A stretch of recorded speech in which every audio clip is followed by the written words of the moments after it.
돼지가 한 마리도 죽지 않던 날 7장. 우리 집 북쪽 산등성이에는 넓은 들판이 펼쳐져 있다. 적어도 1.6km는 걸어야 숲이 나왔다. 풀이 무성하게 자라 있었다. 아빠와 건처 마차 위에서 하루 종일 일했기 때문에 저녁까지 모두 끝낸 상태다. 그래서 나는 마음이 느긋해졌다. 부드러운 풀밭에 누워서 저녁 시간만 기다리면 된다. 핑키도 내 옆에 누워 있었다. 비록 핑키는 하루 종일 아무 일도 안 했지만 말이다.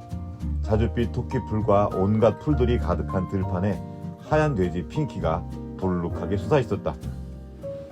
여기저기에 야생 페인트 브러쉬가 자라고 있었다. 대부분은 노란 꽃이지만 드문드문 빨간 꽃도 보였다. 페인트 브러쉬는 토끼풀과 함께 있기가 싫은지 자기들끼리 무리를 이루고 있었다. 산등성이는 온통 자줏빛 토끼풀로 뒤덮인 것 같았다. 해가 막 지기 시작할 즈음이라 토끼풀이 한층 더 붉어 보였다. 핑키는 그 위를 이리저리 뒹굴고 있었다. 그 기분을 충분히 알 수 있었다. 나도 토끼풀밭에 누워있는 그 느낌이 너무 좋았기 때문이다. 토끼풀이 한창일 때라서 크고 붉은 자줏빛 꽃줄기를 손에 들고 꽃을 쑥 뽑아내기가 쉽다. 토끼풀은 빨아먹기가 참 좋았고 그 맛이 벌꿀처럼 달콤했다. 사실 벌들은 그걸로 꿀을 만든다. 나는 토끼풀 줄기 하나를 앞니로 물고 단물을 쪽 빨아먹고는 찌꺼기를 뱉어냈다. 이 풀은 지금 우리가 아는 그 토끼풀은 아닌 것 같아. 다른 것 같아. 옛날에 맨날 나 이거 빨아먹는 건 시골에 많이 있었거든. 옛날에 풀 중에 이렇게 달짝지근한 게 있고 신맛 나는 게 있어가지고 막 별의별 거 다 먹었었어 옛날에. 단물 나는 그 꿀을 그 필기라 그래가지고 옛날에 탁 뽑아가지고 들건지 씹어서 빨아먹고 뱉었어. 아빠도 그 옛날에 했었어 시골에서. 정말 맛이 좋았다. 그때는 간식이 없었거든. 사과 이런 거 뭐 사 먹는 게 너무 힘들었거든. 핑키에게도 맛을 보라고 주었지만 돼지들은 토끼풀을 좋아하지 않는 것 같았다. 매 한 마리가 머리 위에서 원을 그리며 하늘을 놀았다. 매치고는 낮게 날고 있었는데 이제 막 산등성이 둥지를 떠나 저녁 비행을 시작한 게 분명했다. 어느덧 매는 거의 날갯짓도 하지 않고 하늘 높이 올라갔다. 매가 우리 머리 위로 날아오르자 색깔이 부드러운 몸통 아랫부분보다 횃불처럼 빨간 꼬리가 더 잘 보였다. 매는 하늘 높이 계속 올라갔다. 우리 농장의 드넓은 풀밭 넘어 남쪽으로 날아가면서 공중에 그리는 원도 그만큼 커져갔다. 매가 어찌나 높이 날아올랐는지 낙에 달린 검은 점으로 보일 뿐이었다. 그 위에 있는 구름은 주홍빛을 띠고 있었다. 엄마가 하얀 치즈 덩어리 위에 복숭아 주스를 부은 것 같았다. 매는 서쪽 끝에서 방향을 바꾸어 노을 너머로 사라질 듯 보였다. 그런데 매가 다시 우리 쪽으로 돌아오고 있었다. 원을 그리며 논이는 모습을 계속 보고 싶었기 때문에 내심 매가 돌아오기를 바랬다. 조그만 정으로 바뀐 매는 머리 위를 지나가다가 갑자기 멈추었다. 한동안 날개짓을 전혀 하지 않는 게 마치 구름 속에 붙박혀 꼼짝도 안 하는 것 같았다. 그러더니 점이 조금씩 커지기 시작했다. 매가 날개를 접고 돌멩이가 떨어지듯 무지 빠른 속도로 곧장 떨어지고 있었다. 나는 토끼풀밭에서 일어나 앉아 매가 아래로 돌진하는 모습을 지켜보았다. 순간적으로 나를 향해 내려오는 거라는 생각이 들었다. 매는 사람을 공격하지 않는다. 그러니 나를 사냥하려는 건 아닌 게 분명했다. 매는 계속 밑으로 내려왔다. 날개는 조금도 움직이지 않았다. 날개가 양옆에 붙어버려 어쩔 수 없이 추락하는 것 같았다. 저렇게 떨어지다가는 땅에 부딪히고 말 것이다. 나는 그 순간을 보려고 벌떡 일어났다. 어이쿠! 매는 우리와 불과 10여 미터밖에 떨어지지 않은 곳을 강타했다. 토끼풀이 전혀 자라고 있지 않은 노간주 나무 덤불 바로 옆으로 한때는 드넓은 목초지였던 곳이다. 매는 근처에 있던 자기만한 뭔가를 덮쳤다. 정확히 뭔지는 알 수 없었으나 그것은 땅바닥에서 몸부림치고 있었다. 매는 자신의 발톱이 사냥감의 털 속에 박혔다는 것을 확인하고 노간주 나무 덤불 사이에서 열심히 날개짓을 해댔다. 매는 어떻게 해서든 사냥감을 붙들고 날카로운 발톱을 사냥감의 심장이나 허파 깊숙이 찔러 넣어야 했다. 그때 비명소리가 들렸다. 끔찍한 소리였다. 핑키마저 벌떡 일어나 사방을 둘러볼 정도였다. 전에 산토끼가 죽어가면서 마지막으로 지른 소리를 들어본 적이 있었다. 아직도 그 소리가 귓가에 생생하다. 아기가 갓 태어날 때 우는 소리와 비슷했다. 더 이상 고통을 참을 수 없으니 빨리 죽여달라고 사정하면서 외치는 소리 같기도 했다.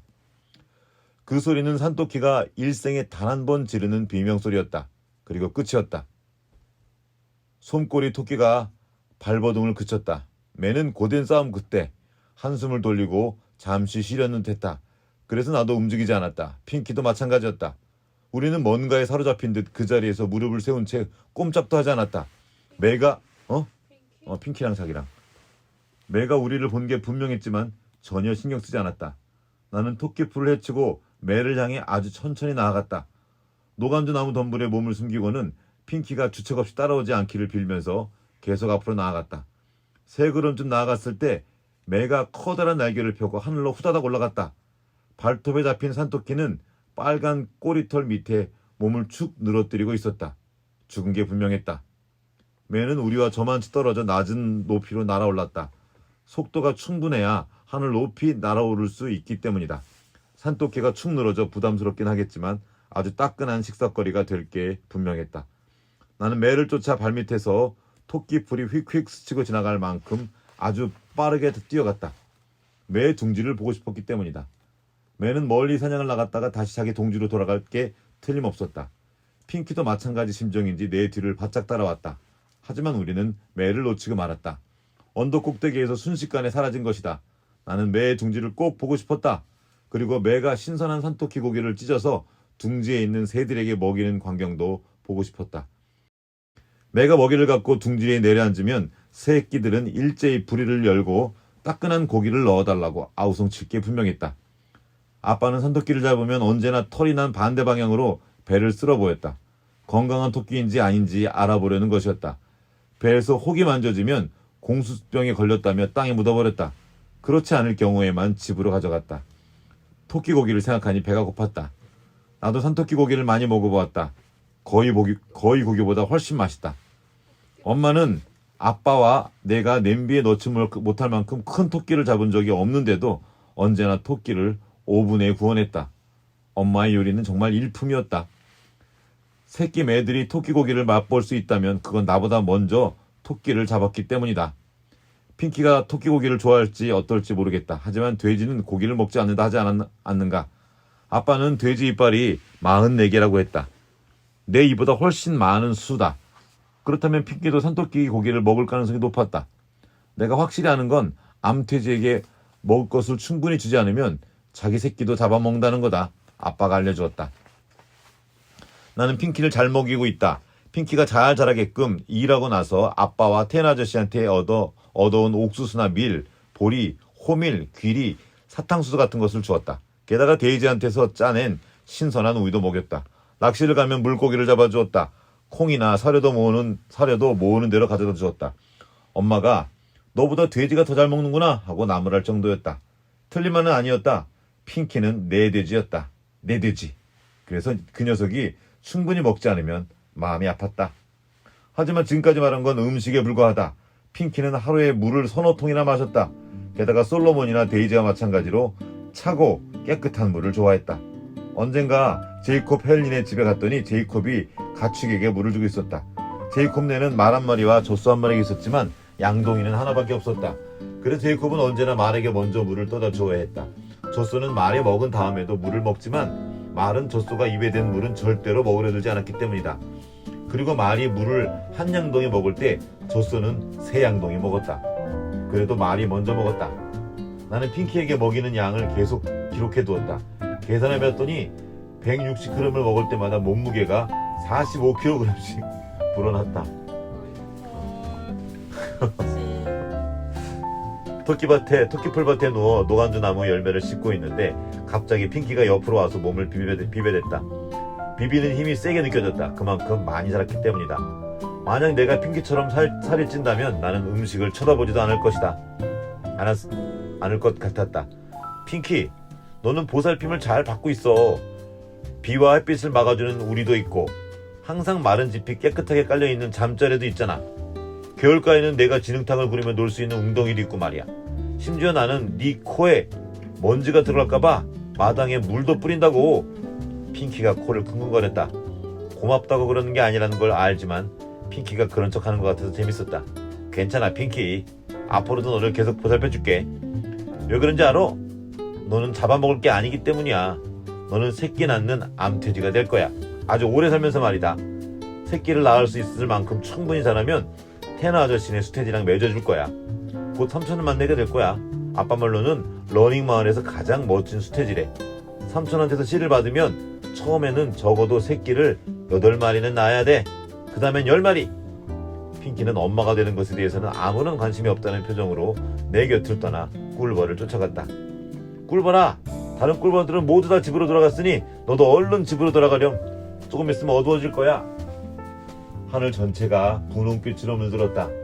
바라보기만 해도 하루 종일 일한 피로가 싹 가시고 마음이 맑아지는 것 같았다. 핑키와 나는 천천히 걸어서 언덕을 내려왔다.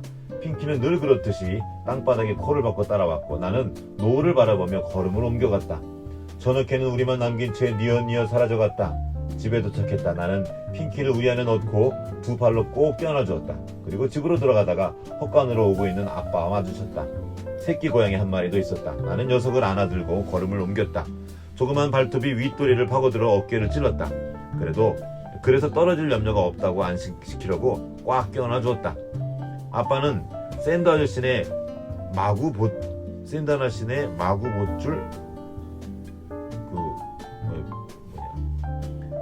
쟁기를 매는 그런 줄이래. 봇줄이 마구 봇줄, 그러니까 말을 사용하는 말에 매는 건가 봐. 마구 봇줄을 고치러 온 터였다.